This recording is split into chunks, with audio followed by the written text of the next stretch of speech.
देता है कि भगवान से युक्त नहीं, और जो अपने श्रम का फलदायी फलकामी है वो बन जाता है। धन्यवाद। ठीक है, हमारे बीच में नवनीत त्रिपाठी प्रभु जी भी आ चुके हैं।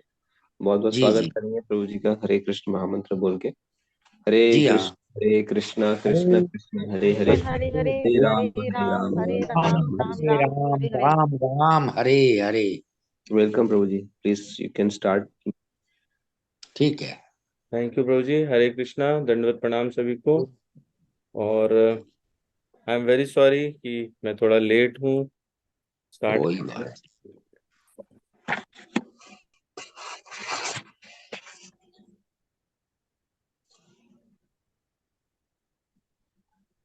तो प्लीज स्टार्ट। हाँ प्रभु जी, बिल्कुल स्टार्ट करते हैं। तो आज हम लोग 5.12 स्टार्ट करने वाले हैं, इस पर डिस्कस करने वाले हैं। और आई थिंक प्रभु जी ने स्टार्ट कर दिया था, तो श्लोक का हमने एक बार पढ़ लिया, और श्लोक का हमने अनुवाद और पढ़ा है हमने तात्पर्य। ठीक है प्रभु जी। ठीक है। इफ यू तो लाइक दोबारा पढ़ सकते हैं। तो हम लोग प्रार्थना से स्टार्ट करें या फिर वीकेंड? हाँ, प्रार्थना कर सकते हैं। ओके, ठीक है प्रभु जी। तो हम लोग बेसिकली शुरू से ही स्टार्ट करते हैं। जी।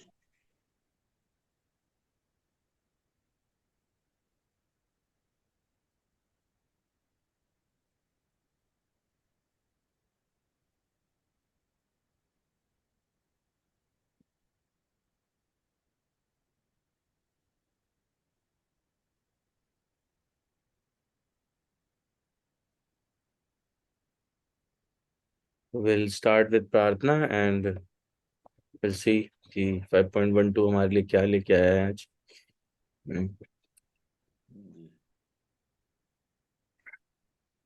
ओम अज्ञानतिमिरान्धस्य ज्ञानाञ्जनशलाकया चक्षुरुन्मीलितं येन तस्मै श्रीगुरवे नमः। श्रीचैतन्यमनोभीष्टं स्थापितं येन भूतले स्वयं रूपः कदा मह्यं ददाति स्वपदान्तिकम्।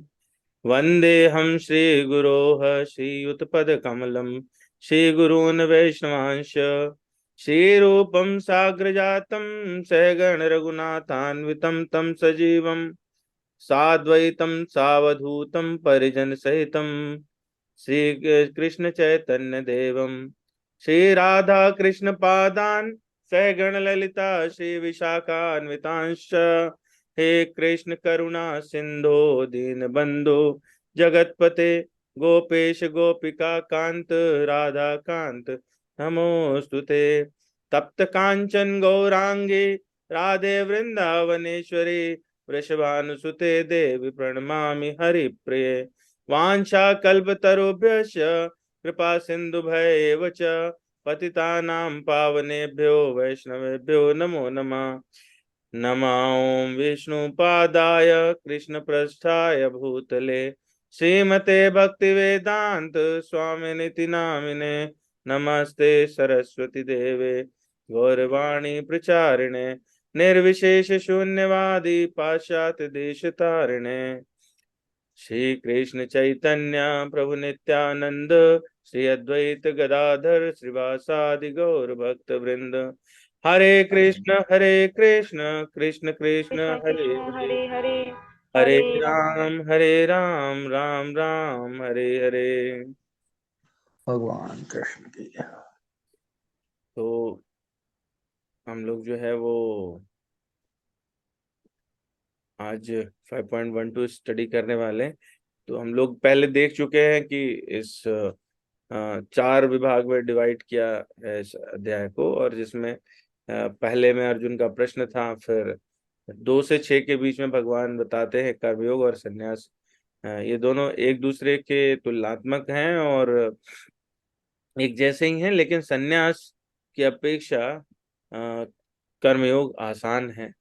और फिर भगवान 7 से लेकर 16 तक में निष्काम कर्मयोग को बंधन से मुक्ति दिलाने वाला बताते हैं, जिसमें 7 से योग में योग युक्त व्यक्ति के लक्षण और फिर उसके बाद में 3 कर्ताओं का ज्ञान है। और फिर परमेश्वर पर कैसे ध्यान लगाएं और उससे क्या कैसे मुक्ति होगी, उसके आगे चर्चा की गई है। तो अब हम लोग जो है वो योग युक्त के लक्षण के आखिरी पड़ाव पे हैं, तो उसको हम लोग देखेंगे। ये हम लोग जानते हैं, पहले श्लोक में अर्जुन ने प्रश्न किया था संन्यास और कर्म के विषय में, और भगवान ने कहा कि कर्म और संन्यास एक ही हैं। फिर भगवान ने कहा भक्ति में लगे बिना समस्त कर्मों का परित्याग करने से कोई सुखी नहीं बन सकता, परंतु भक्ति में लगा हुआ विचारवान व्यक्ति शीघ्र ही परमेश्वर को प्राप्त कर लेता है। ये छठा हमने क्यों रखा?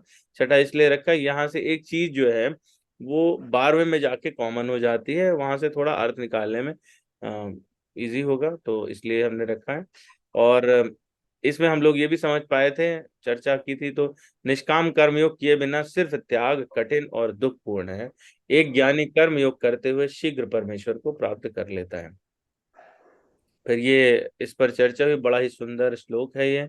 ब्रह्मण्याध्याय कर्माणि संगम त्यक्त्वा करोति यः लिप्यते नासा पापेन पदम पत्रम मिवाम्बसा। तो इसमें किससे तुलना की गई? कमल से तुलना की गई। कैसे? भगवान कहते हैं कि आप जो है वो कैसे हो जाओ, आप कमल की तरह हो जाओ। कमल में क्या खास बात रहती है? कमल में खास बात ये रहती है कि कमल जो है वो अस्पृश्य रहता है, कीचड़ में रहते हुए भी वो कीचड़ की विशेषताओं से अस्पृश्य रहता है, यानी आसक्ति रहित रहता है।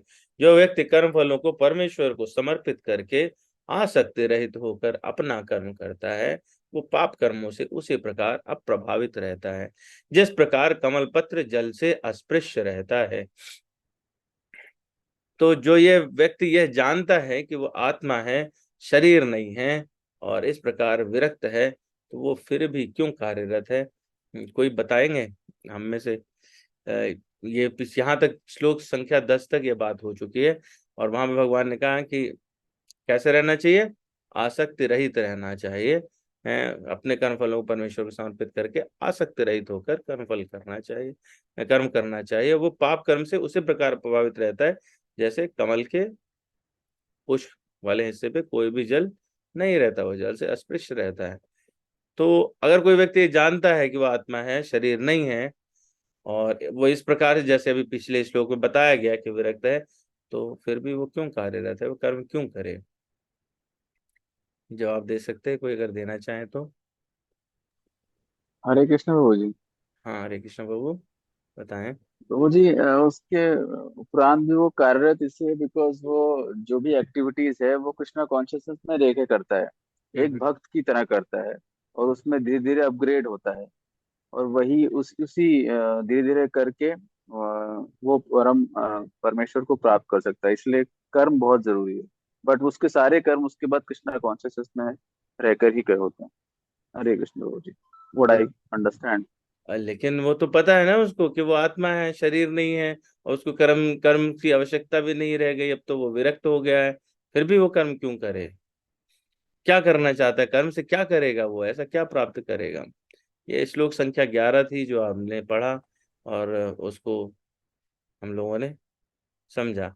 आत्मशुद्धि के लिए, आत्मशुद्धि करेंगे तभी तो इस मार्ग में और आगे बढ़ेंगे ना। है तो वो कर्म जब हम आप कर्म फल को, कर्म को भगवान के हेतु से करते हैं, कृष्ण भावना भावित होकर करते हैं, तो उससे क्या होती है? आत्मशुद्धि होती है, अंतःकरण की शुद्धि होती है। यही हमारा 11वां श्लोक था।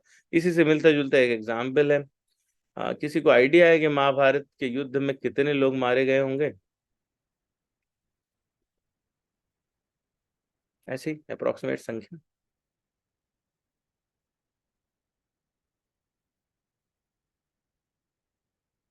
कोई आइडिया नहीं है? चलो ठीक है, एक ऐसे ही गेस लगा सकते हैं, रफ गेस लगा दीजिए, कोई बात नहीं।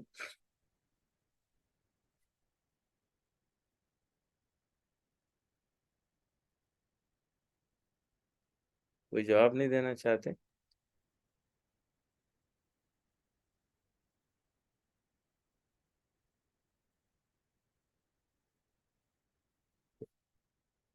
चलिए लेट अस सी। तो महाभारत के युद्ध में जो है 166 करोड़ 20 हजार लोग मारे गए। कितने ही लापता थे, इनका पता ही नहीं चला। तो एक 166 करोड़ 20,000 लोग मारे गए, लेकिन उसका पाप फिर भी पांडवों को नहीं लगा। क्यों? अर्जुन को नहीं लगा, उसने तो कितने करोड़ों करोड़ों लोग को मारा होगा, क्यों नहीं लगा? यही जो पिछला कारण था, है ना, कि वो कर्म जब अपने लिए किया जाए तो उस समय वो उसके पुण्य या पाप के प्रभाव स्वयं को भोगने पड़ते हैं, लेकिन ऐसा नहीं है। तो इसमें शिक्षा क्या मिली हम लोग को? शिक्षा ये मिली कि कीचड़ में रहते हुए भी कमल और उसका पत्ता कीचड़ से प्रभावित नहीं होता है। उसी प्रकार अपने चारों ओर अगर बुराइयां हो तो भी व्यक्ति को उनसे अप्रभावित रहना सीखना चाहिए। फिर हमने ये श्लोक इस पर आपने चर्चा की थी, अभी कल ही ये हुआ कि कायेन मनसा बुद्धिया केवलरेन्द्रिय रैपि योगिना कर्म कुर्वन्ति संगम त्यक्त्वा शुद्ध है। तो हमने एक प्रश्न पूछा था, उसका उत्तर ये इसी में था कि आत्म शुद्धि के लिए आसक्ति रहित होकर के शरीर मन तथा बुद्धि और इंद्रियों के द्वारा कर्म करते रहना चाहिए। तो यहाँ पर जो है अर्जुन को एक बात मन में लगी कि आप ऐसा कहना चाहते हैं कि जो मोह या आसक्ति है वही है बंधन का कारण, कर्म नहीं है क्या? क्योंकि यहाँ पे क्या कहा गया कि आसक्ति रहित होकर के शरीर मन बुद्धि और इंद्रियों के द्वारा भी शुद्धि के लिए कर्म करना है। तो यानी शुद्धि जो है वो अगर हम इन सबको लगा दे सेवा में और आसक्ति रहित हो जाए तो हो जाएगी। कौन करेगा ऐसा? वो जो करने वाले व्यक्ति हैं वो कहलाते हैं योगी। हाँ, तो भगवान ने इसका जवाब जो है वो यहाँ पर इस श्लोक में दिया है। तो चूंकि श्लोक पढ़ चुके हैं, मैं किसी से रिपीट करने की तो नहीं कहूंगा, सीधे हम लोग पे चलते हैं। युक्ता कर्म फलम त्यक्त्वा शांतिमाप्नोति नैष्ठिकीम् अयुक्ता कर्म काम कारेण फले सक्तो निबध्यते। तो इसमें इसका अर्थ क्या लिखा है? निश्चल भक्त शुद्ध शांति प्राप्त करता है क्योंकि वह समस्त कर्मफल मुझे अर्पित कर देता है, किंतु जो व्यक्ति भगवान से युक्त नहीं है और जो अपने श्रम का फल कामी है वह बंध जाता है। तो यहाँ जो शब्द आया ना युक्त, यही शब्द से वो छठे श्लोक में भी था। तो जो छठा सातवां की चर्चा हुई थी वो उस चर्चा में युक्त शब्द थोड़ा अलग था, और यहाँ पर जो युक्त शब्द है वो थोड़ा अलग है। हम लोग इस पे चर्चा करेंगे अभी। तो ये उसका तात्पर्य है, मुझे लगता है तात्पर्य ही पढ़ रहे थे जब मैंने ज्वाइन किया। तो पूरा तात्पर्य हो चुका था प्रभु जी, या फिर तात्पर्य तो पढ़ लिया है। अच्छा पूरा पढ़ चुके हैं? ठीक है, तो हम लोग इस पे डिस्कशन में ही जाते हैं। तो इस तात्पर्य में जो है वो बहुत ही प्रभावशाली शब्द का प्रयोग हुआ, और वो प्रभावशाली जो शब्द है वो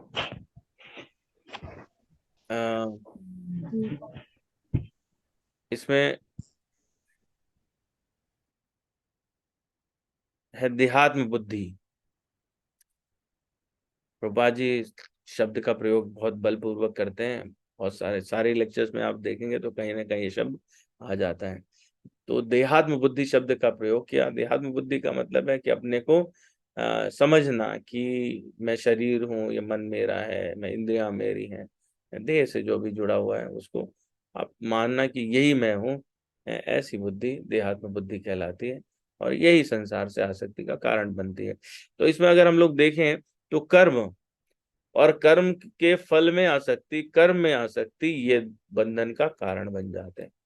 लेकिन अगर कर्म फल में आसक्ति ना हो तो वही मुक्ति का मार्ग बनता है।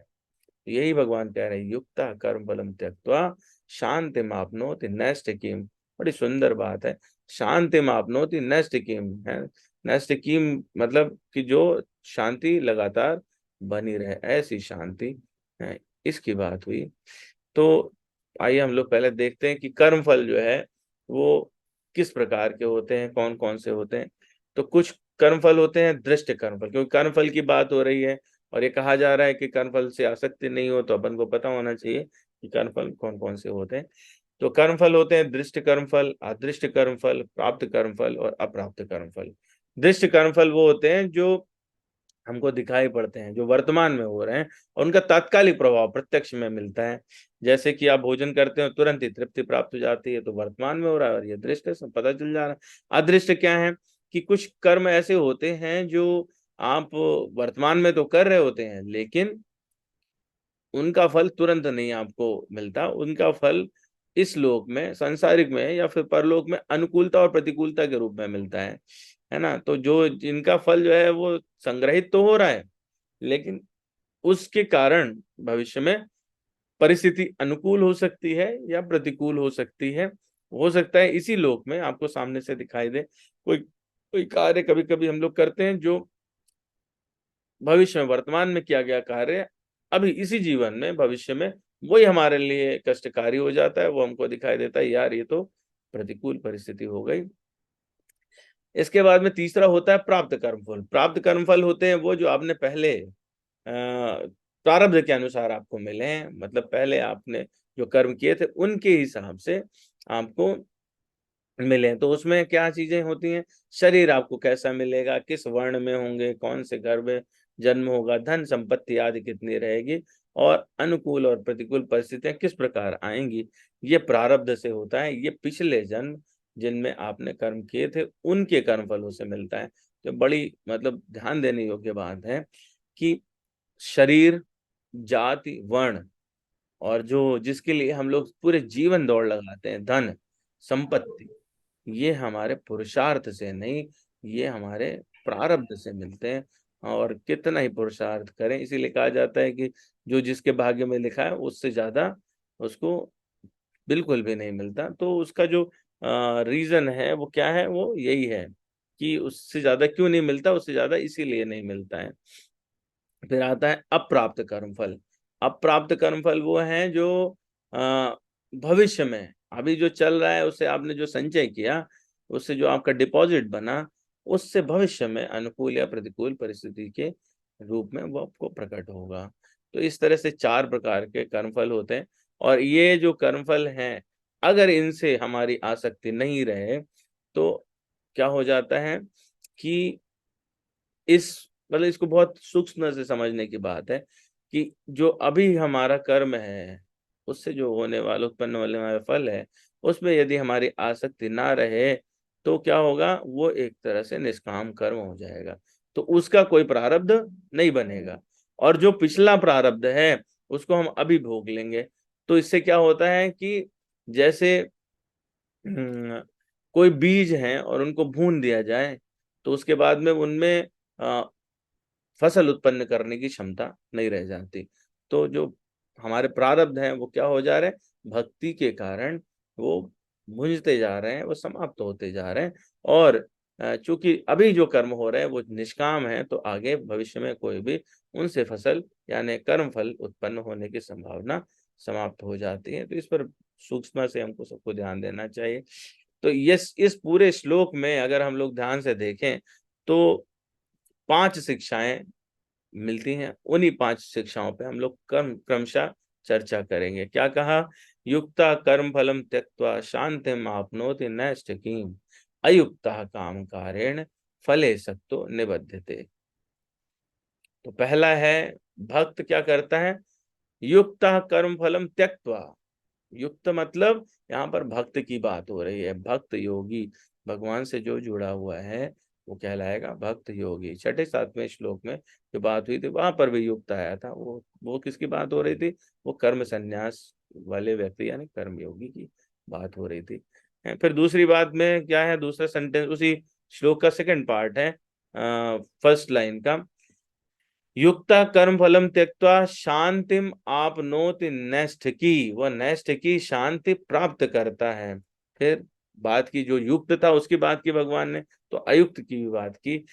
तो जब युक्त व्यक्ति को, यहाँ पर जो युक्त शब्द है उसको भक्त कहा गया, तो अयुक्त व्यक्ति कौन हो जाएगा, जो अभक्त है।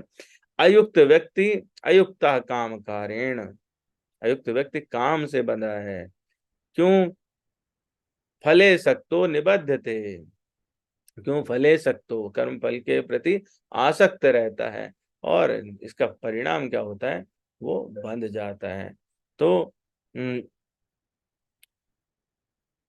इस तरह से 5 शिक्षाएं इस वाले श्लोक से मिलती हैं और हम लोग इन पर क्रमशः चर्चा करेंगे। तो युक्त जो शब्द है हम लोग देख रहे हैं ना, युक्त कर्म फलम त्यक्त्वा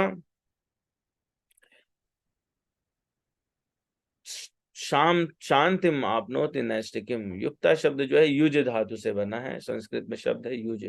युज का मतलब होता है जुड़ना, इसी से युज से ही योग बना आगे। तो युक्ता शब्द जो है युज धातु से बना, तो यानी जुड़ जाना है। तो जिससे जुड़ जाता है उसके संदर्भ में उसका अर्थ निकल आता है। तो यहाँ पर जो है जैसे भगवान ने जब सांख्य योग में बात कर रहे थे तो वहां युक्त शब्द वो सांख्य योगी के लिए था। इसी प्रकार से अलग अलग स्थानों पे भगवान ने अलग अलग शब्द का इसी इसी चैप्टर के 6-7वें श्लोक में वो भगवान ने भक्ति योगी की बात की, 8वें 9वें श्लोक में कर्म सन्यासी की बात की।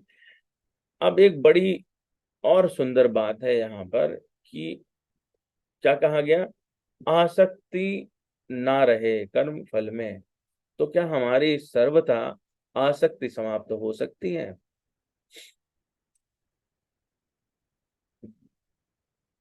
तो कोई बात करना चाहेंगे तो हम लोग इस पे बात कर सकते हैं। आप लोगों को क्या लगता है, आसक्ति समाप्त हो सकती है सर्वथा या फिर नहीं हो सकती है? आसक्ति को समाप्त किया जा सकता है? हरे कृष्णा प्रभु जी, समाप्त तो किया जा सकता है पर हो नहीं सकती प्रभु। समाप्त किया जा सकता है पर हो नहीं सकती, ठीक है। और कोई कुछ कहना चाहेंगे क्या?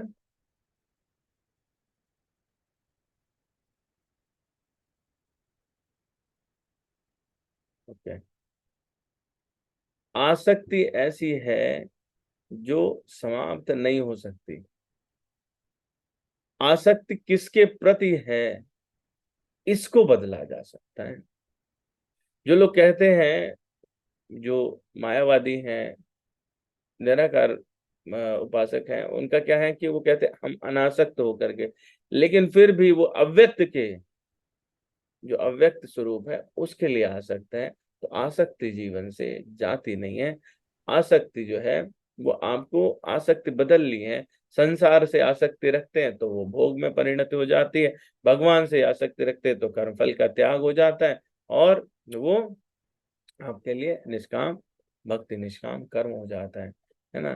तो यहाँ पर जो है कर्म फलम त्यक्त्वा शब्द जो है उसका मतलब क्या है कि कर्म फल त्याग करने की इच्छा, उसमें जो कर्म फल है उसमें अपनी इच्छा ना रहे, उसमें अपनी आसक्ति ना रहे, उसमें किसी प्रकार के सुख लेने की इच्छा ना रहे, है ना। तो कोई भी जो है वो जब ऐसी इच्छाएं हमारी समाप्त हो जाएं तो इच्छा क्या रहे, इच्छा रहे कि कोई कर्म हम करते हैं उससे भगवान को कितना सुख होगा, भगवान हमारे उससे कितना प्रसन्न हो सकेंगे, कृष्णा के लिए वो करेंगे तो वो कितना बेहतर रहेगा।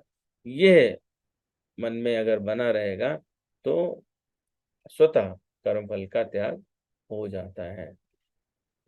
फिर दूसरे पार्ट में जो है क्या बात कही गई, दूसरे पार्ट में कहा गया कि उससे क्या होगा, उससे नेस्ट की शांति, शांति मापनोति नेस्ट की है। तो नेस्ट की क्या चीज है, नेस्ट शब्द जो है उसका अर्थ होता है जो निष्ठा से उत्पन्न हो। निष्ठा से उत्पन्न होने वाली चीज कहलाती है नेस्ट की।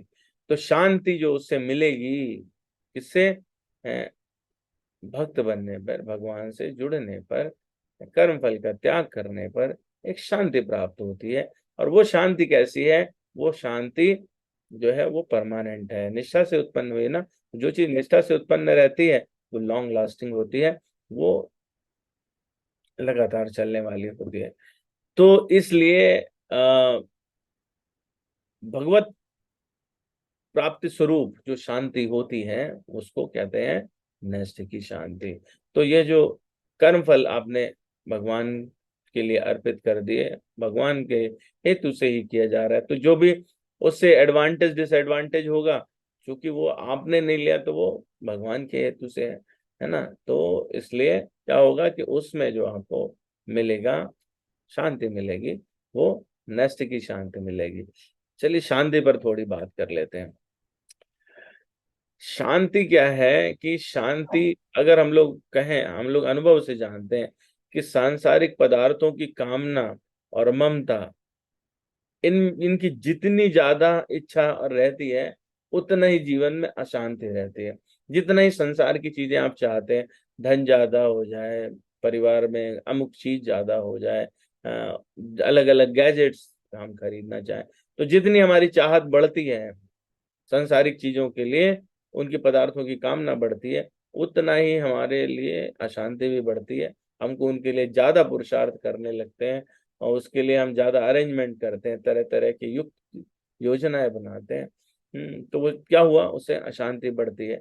और इसी तरह से किसी से अगर विशेष लगाव हो जाए, किसी से विशेष ममता हो जाए, तो उसे पाने के लिए, उसके हेतु से काम करने के लिए हमारे अंदर अशांति उत्पन्न हो जाती है ना। तो ये जो अशांति है वो लगातार बनी रहती है।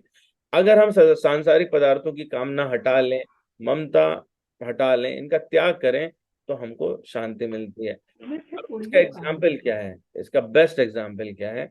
इसका बेस्ट एग्जाम्पल ये है कि हम सभी के एक्सपीरियंस में जब हम जब हम लोग सो जाते हैं समय हमारा संसार से संबंध विच्छेद हो जाता है। और जब संसार से संबंध विच्छेद हो जाता है तो हम शांत होकर सो जाते हैं। तो ये जो थोड़ी देर का है, अगर यही हमारा परमानेंट तरीके से हो जाए, जागृत अवस्था में कामना का त्याग हो जाए, तो वो शांति की बात ही क्या कही जा सकती है ना। तो लेकिन हमको जो है, हमको शांति की प्राप्ति नहीं करनी है, हमको तो परम शांति के कारण तक पहुंचना है। परम शांति के कारण कौन है? वो भगवान कृष्ण स्वयं है। तो उनकी सेवा हो, उनकी प्रसन्नता हो, राधा रानी प्रसन्न हो, ऐसा हमारे विचार और हमारा कार्य वो रहना चाहिए। जो हमारा उद्देश्य है वो भगवान की प्रसन्नता के लिए, उनकी सेवा के लिए हो, तो वो शांति स्वतः अपने को मिलने लगती है ना। भगवान, इससे क्या रहता है? इससे जो सबसे बड़ा भय है, जीवन का जो सबसे बड़ा भय है, वो क्या भय है? वो मृत्यु का भय है, वो भी समाप्त हो जाता है ना। तो इसीलिए नैष्ठिकी शांति को क्या बोलेंगे? स्थिर रहने वाली तृप्ति। इसका एक अर्थ हुआ तृप्ति, तो स्थिर रहने वाली तृप्ति हुई। और ऐसे में जो व्यक्ति, जो भक्त श्री कृष्ण की प्रसन्नता के लिए कर्म करता है, वो कर्म फल की चिंता नहीं करता। और जो कर्म फल की चिंता नहीं करता, यानी एक तरह से भय भय से अपने आप ही मुक्ति हो गई। अपने को चिंता रहती ना, इससे रिजल्ट क्या आएगा, इसके रिजल्ट में हमको क्या मिलने वाला है। तो इसके रिजल्ट में हमको यदि पता नहीं पास होंगे फेल होंगे, ये हमको मिल पाएगा कि नहीं मिल पाएगा। तो ये जो हमारी चिंता है, ये चिंता से मुक्ति हमको वो अपने आप ही, जैसे हमारा ये कर्मफल का त्याग हो गया, तो वैसे ही हमको उससे लेना देना नहीं है क्या रिजल्ट आने वाला है। और जो सबसे बड़ा भय है वो है मृत्यु का भय। भगवान स्वयं कहते हैं 14.2, इदम ज्ञानम उपाश्रित्य मम साधर्मम आगता सर्गे अपि नोपजायन्ते प्रलये न व्यथन्ति च। गीता में 14वें अध्याय का दूसरा श्लोक है। तो वो क्या कहते हैं? जो लोग ज्ञान का आश्रय लेकर के जो मनुष्य मेरी सधर्मता को प्राप्त हो गए, वे महासर्ग में भी, यानी महाप्रलय में भी व्यथित नहीं होते। तो भगवान ने वहां पे क्या प्रॉमिस किया कि जो भगवान से जुड़ गए, जो जिनको तत्व ज्ञान प्राप्त हो गया, जिनको जो भावना भावित हो गए, वो इस भक्ति के मार्ग में रहते हुए उन्हें महाप्रलय के समय भी कोई भय लगता नहीं है, किसी प्रकार से डर लगता नहीं है। तो जो आसक्ति है, इसीलिए आसक्ति को वो हमको भगवान को अर्पित कर देना चाहिए। वो आसक्ति भगवान से होनी चाहिए, ना कि किसी व्यक्ति से होनी चाहिए, ना किसी वस्तु से होनी चाहिए, ना संसारिक चीज से होनी चाहिए। ऐसे में ही यही हमारे अशांत होने का कारण है। जब हम किसी व्यक्ति से मोह उत्पन्न हो जाता है, तो ऐसे में क्या होता है कि वो ना मिले तो हमारे मन में अत्यधिक अशांति, वस्तु से उत्पन्न हो जाता है आसक्ति, उससे मोह उत्पन्न हो जाता है, वो नहीं प्राप्त होती तो अशांति। संसारिक किसी विषय वस्तु से भी है तो वो भी यही चीज है। तो इसीलिए भगवान ने कहा कि भले ही समस्त प्राणियों का विनाश भी क्यों ना हो रहा हो महाप्रलय में, उस समय भी जो व्यक्ति मेरे आश्रित रहता है उसको भय नहीं प्राप्त होता। अब संसारिक व्यक्ति के लिए क्या है? संसारिक व्यक्ति तो उसको क्या, ये शांति उसके लिए वांछित नहीं है। वो भी इसका क्षणिक अनुभव करते हैं, लेकिन वहां पे स्थिति कैसी है?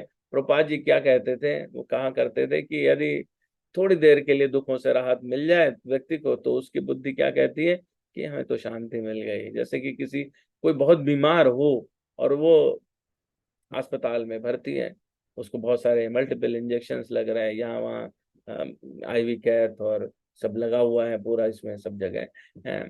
तो उससे पूछेंगे कैसा लग रहा है आपको, अब ठीक है? बोले हाँ अब शांति, अब ठीक है। तो जो संसार की शांति है वो ऐसी ही कुछ है कि मल्टीपल सुइयां लगी हुई हैं, दुनिया भर के तकलीफें गुजर रही हैं, उसमें जो क्षणिक हमको विस्मृति हो जाती है उस दुख की, वही हमको लगता है कि ये शांति है, सुख है, परंतु वो वास्तव में नहीं है, वो अनित्य है। थोड़ी देर बाद फिर वही स्थिति, फिर दर्द होना शुरू हुआ, फिर एक इंजेक्शन लगवाया। तो हम लोग क्या करते हैं, रोज दर्द होता है और रोज उसके लिए मल्टीपल टाइम्स इंजेक्शन लेते रहते हैं। लेकिन जो भगवान श्री कृष्ण के संरक्षण में जाता है उसको ही नित्य शांति प्राप्त हो जाती है। वो नित्य शांति कैसी होती है, उसका एग्जाम्पल क्या है? उसका एग्जाम्पल स्वयं परीक्षित महाराज है। भागवत पुराण अगर हम देखें तो परीक्षित महाराज के साथ में क्या होता है कि उनका जो चरित्र है वो अशांति से शांति की तरफ जाने वाला है। अगर आप सूक्ष्म सूक्ष्मता से विचार करें, मन में सोचें कि वो गए थे जंगल में, प्यास लगी थी, उस समय अशांत हुए, उन्होंने सर्प, मरा हुआ सर्प डाल दिया मुनि के, उनके पुत्र ने उनको श्राप दे दिया। उस श्राप के कारण उनको पछतावा हुआ, फिर उनको पता चला अरे जीवन में तो 7 ही दिन बचे हैं, तो इसमें हमको पूरा जान लेना है, भक्ति के मार्ग पे आगे बढ़ जाना है। और जब सुखदेव गोस्वामी जी उनको सुनाते हैं तो उनसे बीच में पूछते हैं भूख प्यास तो नहीं लगी? बोले मैं इससे इतना तृप्त हूँ कि मुझे किसी प्रकार से भूख प्यास इत्यादि नहीं लग रही है। तो ऐसी स्थिति जब हम भगवान से जुड़ जाते हैं, उनके विषय में चिंतन चलता रहता है, तो ऐसी स्थिति होती है, वो व्यक्ति तृप्त होने लगता है, उसे किसी प्रकार की समस्या दुख नहीं लगते हैं। लेकिन इसका दूसरा पार्ट है उसमें क्या कहा है? उसमें अयुक्ता काम कारेण फले सक्तो निबध्यते। अयुक्ता काम कारेण फले सक्तो निबध्यते, है ना? तो मतलब, और इसमें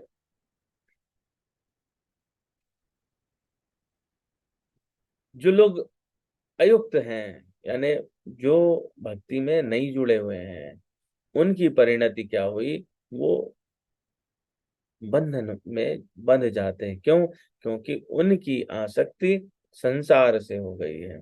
तो संसार से होने के कारण वो सारा का सारा जो उसकी परिणति है वो क्षणिक हो जाती है। जैसे संसार क्षणभंगुर है, उससे जुड़ने के बाद में क्या होगा?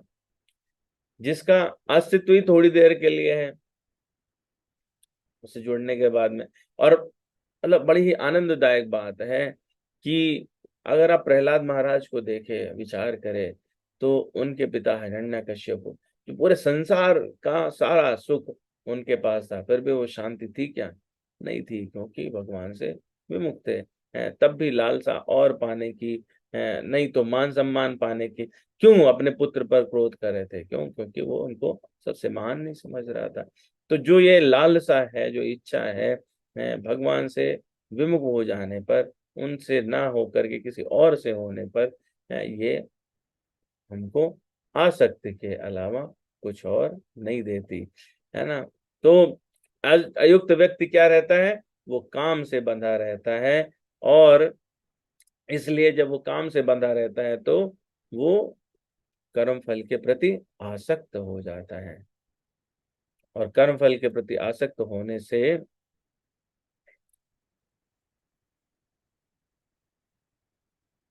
इसमें दूसरा पार्ट जो था वो क्या था? अयुक्ता काम कारेण फले सक्तो निबध्यते। तो वो कामना के कारण, उसके बंधन के कारण फल में आसक्त हो जाता है। अच्छा, अब ये कोई कहेगा कि बंधन क्या है भाई, कौन सा बंधन? तो बंधन जो है वो किस प्रकार का है? बंधन से अभिप्राय है कि बार बार भिन्न प्रकार के प्रारब्ध प्राप्त होना, कर्मफल से जो मिलेगा, देह प्राप्त होना है, योनियों में भटकना है, यही तो सारे बंधन है। तो अब जब उसकी आसक्ति जो है वो कैसी हो गई, वो संसार से हो गई, तो संसार वाली ही चीजें उसको मिलती हैं। इसीलिए प्रभुपाद जी लिखते हैं, एक कृष्ण भावना भावित व्यक्ति तथा एक देहात्म बुद्धि वाले व्यक्ति में यह अंतर है कि कृष्ण भावना भावित व्यक्ति तो श्री कृष्ण के प्रति आसक्त रहता है, जबकि दूसरा अपने कर्मों के फल के प्रति आसक्त रहता है। और जब कर्म के फलों के प्रति आसक्त रहता है तो इसका मतलब क्या हुआ? वो अपने कर्म फल को भोगना चाहता है। वो चाहता है कि जो मैं कर्म कर रहा हूं उससे मुझी को आनंद मिले। और जब ऐसी भावना है उसकी, तो क्या होगा कि भगवान कहते हैं भोगो, ठीक है, तुम यही चाहते थे, तुम उसका आनंद लो, उसके प्रारब्ध बनेंगे। वो भगवान की कृपा से, जो विशेष कृपा है जो भक्तों को मिलती है, उससे वंचित रह जाता है।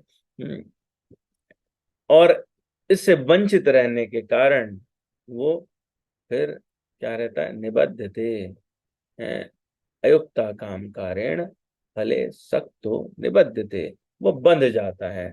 कहाँ बंध जाता है? किस वस्तु से बंधा रहता है? तो जन्म मृत्यु अशांति दुख, इन सब से बंधा रहता है। 7वें कैंटो में 5वें अध्याय में प्रहलाद महाराज कहते हैं, भौतिकतावादी जीवन के प्रति अत्यंत आसक्त व्यक्ति अपनी अनियंत्रित इंद्रियों के कारण नारकीय स्थिति की ओर बढ़ते रहते हैं। तो जो व्यक्ति भौतिकतावादी हो जाता है उसकी क्या स्थिति रहती है? जो भौतिकतावादी व्यक्ति हो जाता है वो, उसकी आसक्ति संसार से बन जाती है, और जब या विशेष व्यक्ति से बन जाती है, इंद्रियां उसकी अनियंत्रित होने लगती हैं। और जब इंद्रियां अनियंत्रित होती हैं तो वो उसी तरफ और बढ़ता है, उसका मन भी उसको पीछे फॉलो करता है, उसकी बुद्धि से भी उसका टकराव होता है और उसको भी ग्राह्य हो जाता है। तो ऐसी स्थिति कैसी हो जाती है? वो नारकीय हो जाती है। और फिर आगे कहते हैं कि एक बार चबाए हुए को पुनः पुनः चबाते रहते हैं। उनमें ना तो किसी के उपदेश से, न अपने आप, ना ही आपस में प्रयास करने पर भगवान के प्रति रुचि जागृत होती है। तो उनकी रुचि समाप्त हो जाती है। जो लोग इंद्रियों के वश में चले जाते हैं, जो संसार से आसक्त रहते हैं। और इसी श्लोक के तात्पर्य में प्रभुपाद जी लिखते हैं कि इसीलिए जो लोग कृष्ण भावना भावित हैं, जो कृष्ण भावना अमृत में हैं, उनके सारे कार्य परम पद वाले हैं। वो सारे के सारे कार्य दिव्य हैं। मतलब ये हुआ कि जो लोग सेवा करते हैं, चाहे वो मंदिर में झाड़ू लगा रहे हैं, भगवान के लिए भोजन बनाना चाहते हैं, उनके लिए सज्जा करना चाहते, जिसका जो भी कार्य है वो सारा दिव्य है। और उसका प्लेटफॉर्म हायर प्लेटफॉर्म ही है, उसका कोई लोअर प्लेटफॉर्म नहीं। उनमें कोई ऐसा डिवीजन नहीं है कि ये वाला कार्य ऊंचा है और ये वाला कार्य निम्न स्तर का है। वो सारे के सारे दिव्य हैं। क्यों? क्योंकि उसमें भाव की प्रधानता है। वो सारे दिव्य होते हैं। और क्यों होते हैं? क्योंकि उन पर कोई भौतिक प्रभाव नहीं होता। इस कारण कृष्ण भावना अमृत में जीव में उसका पूरा जीवन शांति से परिपूर्ण रहता है। और जो व्यक्ति इंद्रिय तृप्ति के लिए लाभ के लोभ में फंसा रहता है, उसे शांति कभी नहीं मिल सकती।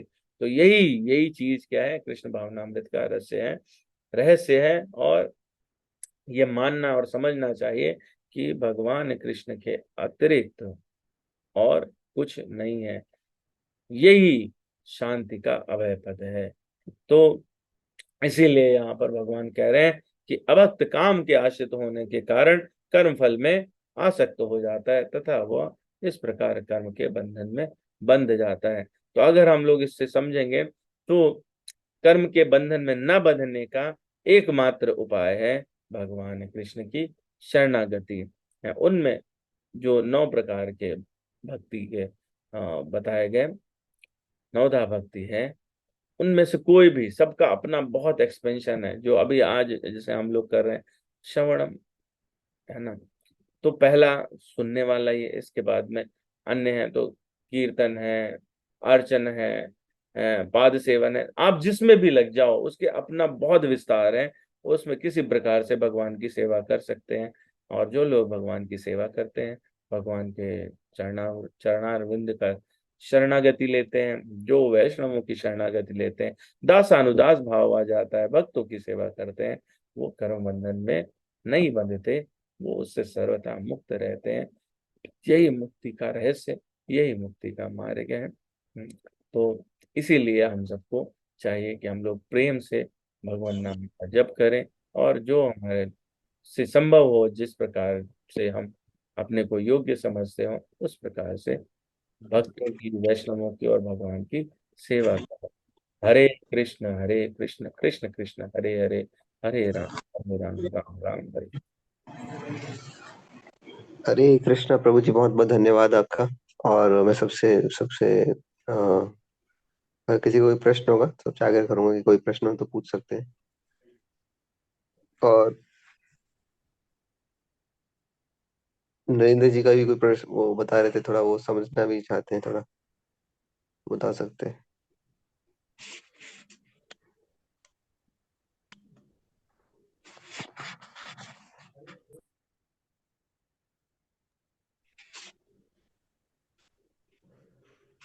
किसी का भी कोई क्वेश्चन है तो ले सकते हैं, यथासंभव अपना प्रयास। हरे कृष्णा प्रभु जी, आपने बहुत अच्छा समझाया प्रभु जी। कोई क्वेश्चन है ही नहीं किंतु परंतु, बट एक है छोटा सा ऐसे उटपटांग सा। आप तो अगर प्रभु जी कर्म फल जैसे त्याग दिया, भगवान कहते हैं हर चीज, तो प्रभु जी तो बुरा या अच्छा कुछ भी है तो प्रभु जी फिर तो बुरा भी अगर हम कर रहे हैं तो उसका भी हमें अफसोस नहीं होना चाहिए, क्योंकि हमने तो वो अगर वो भी त्याग दिया तो फिर ये ग्लानि क्यों होती है, आत्मग्लानि क्यों होती है कि ये मैंने बुरा किया करके। क्योंकि वो आपने त्यागा ही नहीं है। आपकी तो ग्लानि का मतलब है, जो भावनाएं बन रही हैं उसका अर्थ ये हुआ कि हमने कर्मफल त्यागा ही नहीं है। हमारा जो आसक्ति है वो अभी भी है, रिजल्ट पे बना हुआ है। हमारा तो काम है उस प्रोसेस को करना है। कर्म जो है वो पहले डिस्कस हो चुके हैं, इसीलिए भगवान ने पहले कर्म बताए थे। इस चैप्टर के पहले जो वाले चैप्टर्स जो थे, वहां पे भगवान ने इसीलिए कर्म का डिस्कशन किया कि कर्म क्या है। तो वो कर्म जो है वो उनको आप अगर करो तो उनमें है कि आप कर्म है कि अकर्म है कि विकर्म है। और उनमें अगर आप कर्म कर रहे हो तो उनके रिजल्ट्स से आपका अपना अटैचमेंट नहीं है। क्यों? क्योंकि वो तो आपके पुरुषार्थ पे ही नहीं निर्भर करता है, भगवान की कृपा है, बहुत सारी परिस्थितियां आपके पूर्व जन्म के अपने किए हुए कर्म का प्रारब्ध है। तो इन सब से एक क्यूमुलेटिव रिजल्ट आएगा। वो क्यूमुलेटिव रिजल्ट जो है वो आप आपकी पुरुषार्थ, आपकी मेहनत नहीं डिसाइड कर सकती ना। एंड तो वो उसको आपने पूर्णतः त्यागा ही नहीं। अगर त्याग दिया होता, जैसे मोटे तौर पे समझिए इसको, कि आपके पॉकेट में 100 सोने के सिक्के हों, ठीक है, वैसे मैं बहुत ऊपर की एनालॉजी ले दे रहा हूँ, और वो सिक्के आपने किसी को दान दे दिए, है ना। दान देने के पश्चात वो फिर आपको पता ही नहीं है कि उसका क्या होने वाला है। तो उससे अच्छा हुआ खराब हुआ आपको क्या फर्क पड़ेगा? कोई फर्क नहीं पड़े, क्योंकि वो जा चुके हैं। लेकिन जब हम ऐसा नहीं करते ना, हम तो क्या उसके पीछे पड़े, और हम उससे चाहते हैं कि रिजल्ट में हमको चाहे मान सम्मान ही क्यों ना मिल जाए, कुछ तो मिले। हमने इतने प्याऊ लगवाए, कोई तो कहे "हाँ, हमारा नाम लिखा रहे कि ये अमुक व्यक्ति ने, मिस्टर एक्स एंड भाई, इन्होंने जो है वो ये प्याऊ लगवाए जिससे लोगों की प्यास बुझ रही है।" तो कहीं ना कहीं चाहे मान सम्मान पाने की आसक्ति क्यों ना हो, कोई ना कोई आसक्ति बनी हुई है, इसीलिए वो दुख का कारण है। वही दुख ही तो बंधन है, यही तो बात कह रहे हैं। बाकी जो है वो मेरी सामर्थ्य से ऊपर, अभय प्रभु कुछ कहें तो। प्रभु जी ये लॉजिक भी सुख में क्यों नहीं होता है? अगर कोई अच्छा कार्य करते हैं तब ये लॉजिक फिट क्यों नहीं होता है? तो उस समय तो उतना वो हमें आत्मबोध नहीं होता है, या आत्म वो नहीं करती कि मैंने अच्छा किया। एक उसमें लगता है कि नहीं मैं कुछ नहीं किया हूँ, तो ये फीलिंग आती है। और जब बुरा होता है तो उस समय क्यों फीलिंग आती है? जब हम्म कोई अच्छा होता है तो ये फीलिंग उस समय क्यों नहीं आती प्रभु? इसलिए क्योंकि हमारे जो संस्कार हैं, हमारा जो डेवलपमेंट हुआ है वो इस तरह से ही हुआ है कि हमको अनुकूलता की इच्छा रहती है हमेशा। आपने कहा ना कि रिजल्ट अच्छा आया तो खुशी हुई, रिजल्ट खराब आया तो दुख उससे कहीं ज्यादा हुआ। खुशी जो है वो आप छुपा जाते हो अपने आप को सरल बनाने के चक्कर में। कई बार ऐसा होता है कि हम ओढ़ लेते हैं ऊपर से कि नहीं नहीं अरे कुछ नहीं, हमने कुछ नहीं किया, लेकिन अंदर से अपने अंदर झांक के देखना चाहिए, क्या सच में हम लोग उस कृपा का अनुभव कर रहे हैं कि ये तो भगवत कृपा से हुआ है, ये हमारी वजह से नहीं हुआ है, हमने तो भगवान ने जिस सेवा में लगाया था वो सेवा कर दी है। ये वाली बात, वो फिर उसके बाद में दुख और सुख की बात ही नहीं रहेगी, ना आपको सुख मिलेगा ना दुख मिलेगा। और अगर वो सुख मिल रहा है तो वो नित्य सुख होगा कि भगवान मेरे प्रसन्न हो रहे हैं। इस बात की जो आपको शांति सुख वो परमानेंट है, क्योंकि मैंने तो उनके हेतु से सेवा की थी। उसके बाद में क्या हो रहा है वो उसको तो भगवान ने ले लिया है, अपना कुछ है नहीं। और हुआ भी है तो उनके कारण ही हुआ, उन्होंने ही मुझे सेवा लगाई। और भी इससे आगे बढ़ के सोचना चाहें तो मोटे तौर पे देखें कि भगवान ने जो आपको दिया, शरीर किसका है? भगवान का है। इंद्रियां किसकी हैं? वो भी भगवान के दी तो उन्होंने है ना। पंच महाभूत से ही तो बना सब। भगवान तो खुद ही बताते हैं ना कि इसमें जो है वो 5 बड़े और 3 सूक्ष्म, तो 8 कर्ण बन जाते हैं। उनसे शरीर हमारा बनता है, उनसे संसार चल रहा है। तो इसमें अपना क्या है? इसमें तो अपना कुछ नहीं है। तो जो जिस चीज का प्रयोग करके आप उससे कुछ भी पाते हैं वो है तो भगवान का ही। नहीं अगर अर्पित करते तो वैसे ही चोरी है। उससे दुखी क्यों करना है? क्योंकि वो तो आपका था ही नहीं। लेकिन ये वाली बुद्धि हमारे मन में क्यों है? आपका जो प्रश्न है उसका पहली लाइन में प्रभुपाद जी ने उत्तर दिया है कि देहात्म बुद्धि।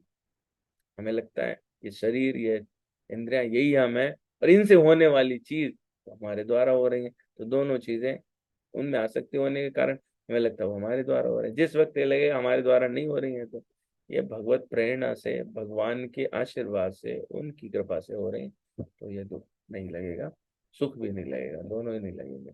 जो सुख लगेगा वो नित्य होगा। ये बात है।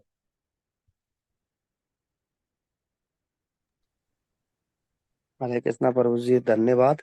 बट प्रभु मेरे साथ ऐसा है, मैं मेरे साथ ऐसा है और हुआ है प्रभु, मैं जो सही होता है उसको भूल जाता हूँ, वो याद नहीं रहता, लेकिन जो गलत किया है प्रभु वो बहुत मेरे को याद है, मेरे मैं कूट कूट के भरा रहता है। मैं उससे पीछा नहीं छोड़ा पाता हूँ। बस ये है, अच्छाई को मैं भूल जाता हूँ। हम्म, अब है प्रभु कुछ कहेंगे?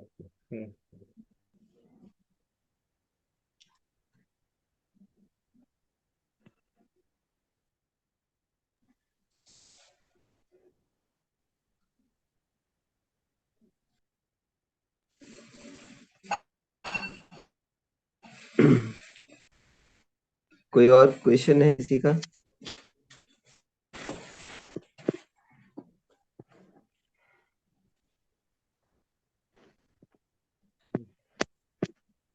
अच्छा, एक बार ये इन्होंने प्रभु जी ने बोला था कि आसक्ति, नरेंद्र जी आपने क्या बोला था? आसक्ति समाप्त हो जाएगी पर नहीं भी हो सकती, क्या बोला था आपने? वो थोड़ा मैंने कहा था एक्सप्लेन कर प्रभु दे। जी हो सकती है पर होगी नहीं। हो बट सकती यही है है पर कि होगी नहीं, इसका क्या अर्थ हुआ? प्रभु जी जैसे आसक्ति हमें, मतलब मान लिया जाए हमारी आसक्ति किसी गलत गलत कार्य के लिए आ सकते हैं, हम उसमें करने के लिए, तो हम उसको समाप्त कर सकते हैं, उसको अपनी गलत आदत को हम समाप्त कर सकते हैं। उसको हम अच्छे आदत में उसको भगवान की तरफ मोड़ के उसे आसक्ति को हम और स्ट्रांग बना सकते हैं, और उससे हम और ज्यादा तीव्र से काम ले सकते हैं, बट हमें मोड़ सकते हैं। इसलिए हमारी ये आसक्ति खत्म हो भी सकती है, क्योंकि हम गलत कार्य कर रहे हैं तो उसको हम खत्म कर सकते हैं। और नहीं होगी, नहीं होगी मतलब हम उसको भगवान के लिए लगा रहे हैं तो वो हमारी आसक्ति खत्म नहीं होगी। ये मेरा वो था प्रभु। अच्छा अच्छा। ठीक है, ओके। तो और कुछ है?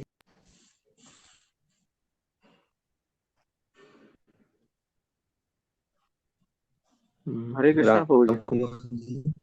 हरे हरे कृष्ण। कृष्ण प्रभु जी। प्रभु जी, जो ये अभी डिस्कशन हो रहा था, जो मेरी समझ में आया था, कितना सही हो गलत हो मुझे नहीं पता एक्चुअली, कि जो सेंसेस हैं, जो इंद्रियां हैं, वो पहली बात तो खाली नहीं रह सकती। वो कदापि खाली नहीं रह सकती। तो वो इंगेज रहेंगी, चाहे वो कृष्णा कॉन्शियसनेस में रहें, चाहे वो देहात्म बुद्धि में रहें। तो पहली बात तो हमें ये देखना है कि अगर देहात्म बुद्धि में रहती है तो हमेशा हमें दुख तो बना ही रहेगा। और अगर वो कृष्णा कॉन्शियसनेस में है तो ही हमारा बेनिफिट है। रीजन मुझे क्या लगता है कि मोह खत्म नहीं हो सकता। मोह जो है कृष्ण से अगर बढ़ जाएगा तो मोह खत्म नहीं होगा। इंद्रियां जो है, मान लीजिए अगर मैं किसी वस्तु से बहुत ज्यादा प्रेम करता हूँ तो मेरा मोह उस तरफ बढ़ने लगता है, तो मैं कृष्णा कॉन्शियसनेस से दूर होने लगता हूँ। अगर मैं कृष्ण को ही परम लक्ष्य मानता हूँ उसी इंद्री के द्वारा, तो मेरा मोह बढ़ेगा। अल्टीमेटली मोह रहेगा, लेकिन उसका रिप्लेसमेंट हो जाएगा from the object to Krishna. आनंद खत्म नहीं होगा मेरा, आनंद ही रहेगा, ऑब्जेक्ट बदल जाएगा। तो की चेष्टा, जैसे मुझे कोई गाड़ी लेने पर, कोई घर लेने पर जितना सुख प्राप्त होता है, अगर उस सच्चिदानंद को मैं अगर एक्चुअल में अपने अंदर से ऑब्जर्व कर लूँ कि यार अल्टीमेटली तो मुझे एक दिन जाना है, और परम सत्य तो यही है। अगर वो सुख की अनुभूति अगर मुझे धीरे धीरे होने लगी, तो अल्टीमेटली जो हैप्पीनेस होगा उसका कोई मूल्य ही नहीं है, वो किसी चीज से बराबर नहीं है। तो इसीलिए हम सेंसेस को खाली नहीं रख सकते, सेंसेस को हमें कृष्णा कॉन्शियसनेस में लगाना है। सबसे जरूरी ये है। इसीलिए जो अभी नरेंद्र प्रभु जी भी कह रहे थे, सुख और दुख का कारण ये है कि सेंसेस को किस कार्य में हम लगा रहे हैं, ये बहुत जरूरी है। क्योंकि प्रोसेस ही किसी रिजल्ट का आउटकम होता है। रिजल्ट अगर कोई भी आता है, जैसे अभी स्टार्टिंग में प्रभु जी के साथ डिस्कशन हो रहा था कि पहले श्लोक में क्या डिस्कशन हुआ, तो प्रभु जी ने कहा सेल्फ एक्चुअलाइजेशन के दृष्टिकोण से अगर हम देखते हैं तो हमारे लिए बेनिफिट है। लेकिन सेल्फ एक्चुअलाइजेशन एक बहुत छोटा सा वर्ड है, लेकिन इसके पीछे जो बहुत बड़ा प्रोसेस है, जो कृष्णा कॉन्शियसनेस के माध्यम से ही प्राप्त किया जा सकता है। तो it is better to engage our senses into Krishna consciousness, rather कि हम सोचें कि हमारी इंद्रियां कुछ करेंगी नहीं, तो उसमें हम दोबारा से फंस जाएंगे। Hare Krishna Prabhu ji. Thank you. Thank you. Thank you. Nice understanding. हाँ, थोड़ा समराइजेशन अच्छा किया था। कुछ शब्द हैं प्रभु जी जिन पे ध्यान देने वाली बात है। जब भगवान की तरफ हम जाते हैं तो उनसे जो आकर्षण है वो मोह नहीं कहलाता, वो भक्ति कहलाती है। असल में वो आकर्षण का जिस जो केंद्र बनता है, उसके आधार पर उसके नाम भिन्न भिन्न प्रकार के हो जाते हैं, है ना। जैसे पड़ोसी से आकर्षण है, उसकी किसी चीज को लेकर के हमें लगता है कि उसके पास ज्यादा है, कम है, तो वो जो है वो ईर्ष्या बन जाती है। भगवान से वो चीज जब जुड़ती है तो वो कहलाती है भक्ति। आप ठीक कह रहे हैं। जो इसके पीछे रीजन है वो क्या है कि भगवान की जो शक्तियां हैं, आप अभी आगे बढ़ेंगे तो 7th चैप्टर में पढ़ चुके होंगे शायद, तो वहां पर भगवान बताते हैं ना कि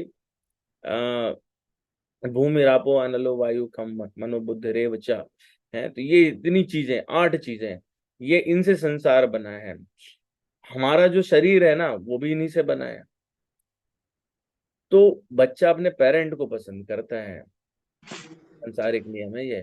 तो वो इंद्रियां भी उसकी तरफ ज्यादा आकर्षित होती हैं।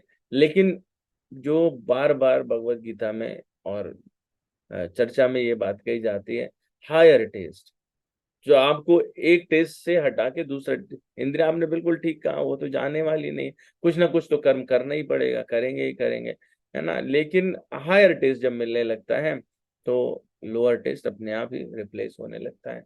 और यही शुद्धिकरण का जो प्रोसेस है, जो पिछला श्लोक था वो यही था एक्चुअली, है ना, शुद्धिकरण का process. Thank you Prabhu ji, very nice explained nicely. So I think we have enough time. We have had sufficient amount of discussion also. So बहुत बहुत धन्यवाद चैंटिंग by chanting हरे कृष्णा महामंत्र। सो दैट्स हम सब साथ में करते हैं। हरे कृष्णा बोलिए सब। हरे हरे कृष्ण हरे कृष्ण कृष्ण हरे कृष्ण कृष्ण कृष्ण हरे हरे, कृष्ण कृष्ण हरे हरे, हरे हरे राम हरे हरे राम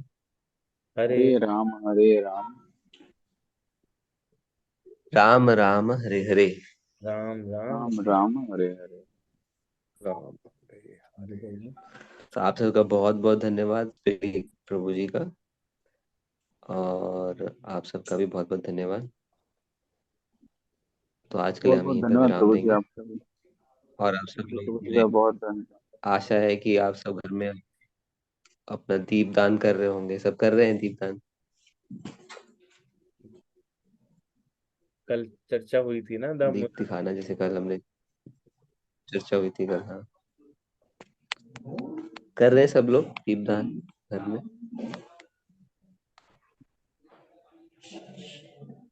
सर नहीं आ रहा है। ठीक है, सब लोग करिए, प्रयास कर कीजिए। रहे तो करें। मंदिर में कीजिए, जहाँ भी कर सकते हैं। ठीक है। ई लैंप भी कर सकते हैं अगर टाइम ना हो तो। ठीक है, तो प्रभु जी यहीं पे हम विराम करते हैं। आपका बहुत बहुत धन्यवाद। Thank you very much. हरे हरे कृष्णा। और थैंक यू। कोई भी त्रुटि हो तो उसके लिए क्षमा करें। हो गया, बोल दिया। कृष्ण।